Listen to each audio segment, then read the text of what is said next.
क्या नाम है आपका? निधि। कहाँ पे पढ़ते हो आप? सरकारी स्कूल में। क्या मामला हुआ बेटा आपका? जी 16 अगस्त में हम स्कूल में गए। जी सर ने हमारे से काम दिया। सर चले गए पानी पीने के लिए। जी 3 लड़कियों ने कहा चोरी करेंगे। मैंने तो मना कर दी जी उनसे। उन्हें चोरी करी जी, लड्डू उठाए और अपने आप खा लिए जी। जी सर आए जी, मैं 2 लड़कियों ने जी जेब में भर रखे थे जी लड्डू, और जी ना चूरा करके मेड़ा वगैर दिया।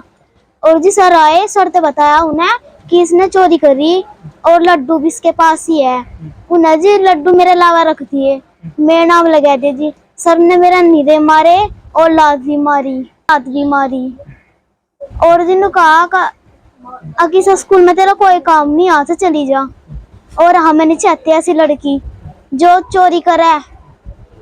आपने बताया था मास्टर जी को कि मैंने नहीं की इस तरह? जी कहा था जी सर जी मैंने चोरी नहीं की। सर जी ने फिर भी मेरा नीरे मारे जी, डंडे भी मारे जी, रापट भी मारी जी, लात भी मारी जी सर ने मेरा।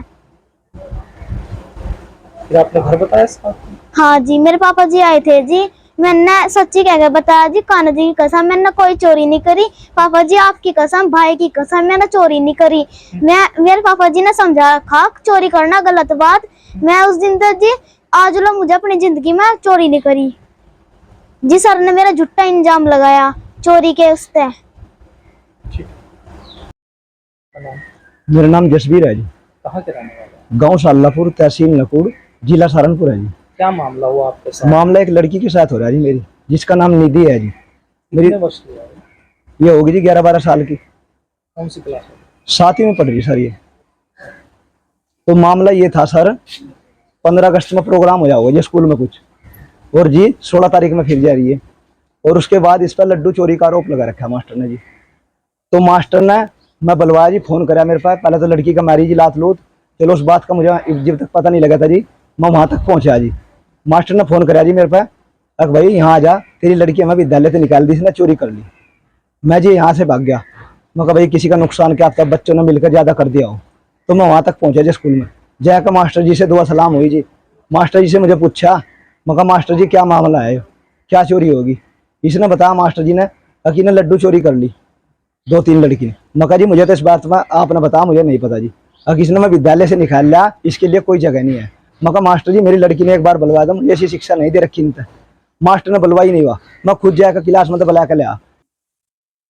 प्राइमरी स्कूल की बात है जी, गाँव सालापुर में है जो, उसकी बात बता रहा जी मैं आपसे। फिर मैंने मास्टर जी से पूछा, मैं कहा मास्टर जी जब लड़की मने कर रही, मेरी लड़की आएगी, मुझे इससे पूछा, मैं कहा बेटे आपने चोरी करी? मेरी लड़की ने रोते हुए कहा, मेरी लड़की का बुरा हाल हो रहा था, मेरे से जाने से पहले मारे अन्न, लात भी मारी, रैपट भी मारे। मुझे लड़की से पूछा, मैं कहा बेटे क्या आपने चोरी करी? ऐसी शिक्षा तो मुझे दी नहीं था। लड़की ने रोते हुए कहा, पापा जी कान्हा जी की कसम मुझे लड्डू नहीं उठाया। मुझे मास्टर जी से कहा, मैं कहा मास्टर जी जब लड़की ने मने कर दी, लड्डू नहीं उठाया, जबरदस्ती क्यों करवा रहे इस पर? मास्टर जी ने मेरे से भी कहा, मुझे विद्यालय से निकाल दी, इसकी टीसी दूंगा मैं। चलो जी मास्टर जी से मैंने कहा, मास्टर जी टीसी दे दो, मैं कहीं और एडमिशन करा लूंगा।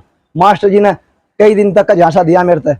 जो सरकार ने 1200 रुपये दिए थे वो भी मेरे से ले लिए। अब पहले में सरकार के खाते में जमा हो गए, जब वो पैसे जमा हो जाएंगे, जब टीसी काटूंगा। फिर जी मुझे अपनी घरवाली भेजी, घरवाली से भी उन्हें धमका बजा कर बाहर निकाल दी। लड़की 3-4 दिन तक स्कूल में जती रही, कभी मम्मी के साथ कभी पापा के साथ। उसने मन के साफ मने कर दी जी मास्टर ने, इनके लिए कोई जगह नहीं है। बाबूजी मैं बहुत गरीब आदमी, सरकारी स्कूल में पढ़ा रहा था अपने बच्चों ने शुरू से ही, मेरी प्राइमरी स्कूल में पढ़ाने की हैसियत नहीं है। बाबूजी मैं मजदूर आदमी हूँ, नाई का काम करूँ जी मैं। मास्टर जी ने मेरे से बहुत गंदी गंदी बात बोल रखी जी। नू कहते 10 रुपये की दिहाड़ी कट्टे, मेरी तनख्वाह 95,000 रुपये है, तो क्या टक्कर लेगा मेरे से? बाबूजी वो 95 में ले रहा होगा, अपने लिए ले रहा, मेरे लिए तो नहीं ले रहा। मैं तो गरीब हूँ, 10 रुपये में संतुष्ट हूँ बाबूजी। बाबूजी ऐसा होया, अगर मुझे उससे पूछा, मैं कहा मास्टर जी पढ़ा दो, अगर भाई मैं टीसी काटता नहीं, अगर टीसी काटूंगा भी ऐसी काट दूंगा, अगर धरती के तख्ते पे कहीं भी एडमिशन नहीं होने का इसका। तो बाबूजी मेरी हाथ जोड़कर प्रार्थना है, अगर मेरा निर्णय होना चाहिए। आज तक मेरा कोई निर्णय नहीं हुआ बाबूजी। अब बच्चे आपके स्कूल जब कब कितने समय से नहीं जा रहे हैं? बच्चा तो 16 तारीख से ये बात हुई थी, 3-4 बार उसके बाद भी ले गए। 27 तारीख तक इस मामले में खड़ा हुआ जी मेरी कोई सुनवाई नहीं हुई कहीं से ना। मास्टर 16 तारीख से क्या मास्टर का कोई अधिकार नहीं बैठा था बच्चे से आने का? अगर चलो कोई गलती होगी थी, मास्टर जी ने खुद कहना चाहिए था। गाँव में तो भी किसी आदमी ने ला सका था, मेरे घर पर कोई मास्टर, कोई मैडम, कोई नहीं आया। प्रधान भी नहीं आया, जो गाँव का प्रधान है, उसने भी आज तक नहीं पूछा है अब भाई क्या मामला है यू मास्टर लेकर आता हूँ ना प्रधान जी मेरे साथ चलो, मेरे गांव का भी मास्टर लग रहा, क्या मेरे गांव में तो आ नहीं सकते आदमी, इसे क्या मैं ही बड़ा आदमी बन गया, मैं किसी की बात नहीं मानू था, आज तक मेरे अलावा कोई नहीं आज ही चल का, वो तो मार कर वो तो ये क्या लड़कियों के साथ ऐसा ही होगा, लात बजा होगा जी, क्या मुझे लड़की वहां लात मारने खातर भेज रखी जी, हम तो आज तक रापट नहीं मारे जी, लड़की को रात मार रहा जी, क्या जी इस बात का। मैं प्रशासन से यही चाहता हूं कि मुझे न्याय मिलना चाहिए, बिल्कुल कतई साफ सुथरा, और ऐसे मास्टर की कतई यहाँ कदर नहीं होनी चाहिए, ऐसा मास्टर तो स्कूल में रहना नहीं चाहिए, वो नशे भी कराए बाबूजी, दारू भी पिया, भांग भी पिया है बाबूजी। मुझे योगी जी से भी और हर अधिकारी से हाथ जोड़ के मेरा यही प्रार्थना है कि ऐसे मास्टर पर फुल कार्रवाई होनी चाहिए, मेरा यही निवेदन है, हाथ जोड़कर बार बार कह रहा जी मैं।